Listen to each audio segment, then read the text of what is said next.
Paano kapag yung taong gusto mong ipanalo, hinayaan kang matalo? Teka, paano nga ba? Kapag yung taong inasahan mong magiging kakampi mo sa lahat, siya rin pala ang makakalaban mo sa dulo. Siya rin pala yung mananakit at sisira sa buong mong pagkatao. Paglilinaw lang ha, hindi ko to sinulat para saktan ka o ipaalala yung taong nanakit sa'yo. Sinulat ko to baka sakali lang na mapagaan ko yung nararamdaman mo. Kasi hindi biro ang maiwan, hindi biro ang ipagpalit sa iba, hindi biro ang umasa sa mga pangako na habang buhay magkasama kayong dalawa.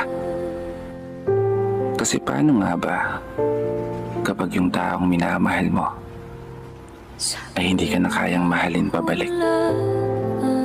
Paano nga ba kapag tuluyan ng nanlamig yung dating mainit at matatamis na halik? At mas masakit pa doon, yung bigla ka na lang ipagpalit. Paano ka nga ba makakabangon muli? Paano nga ba paihilumin yung sugat kung sa tuwing ipinipikit ang mga mata, di palaging imahe mo pa rin ang siyang bumabalik? Oo, naiintindihan kita sa punto na mahirap naman talaga kalimutan agad yung taong minahal mo ng sobra. Mahirap naman talaga muling maging masaya kung nasanay ka na siya ang palagi mong kasama.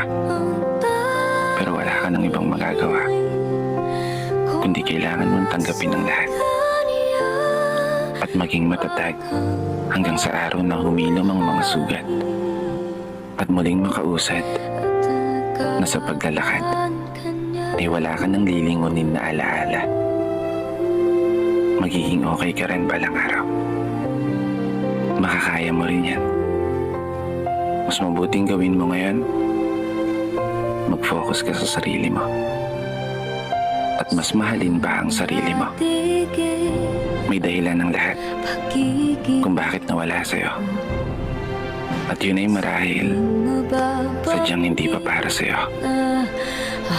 Palagi mong tatandaan, ang pag-ibig ay isang sugal na minsan pwede kang matalo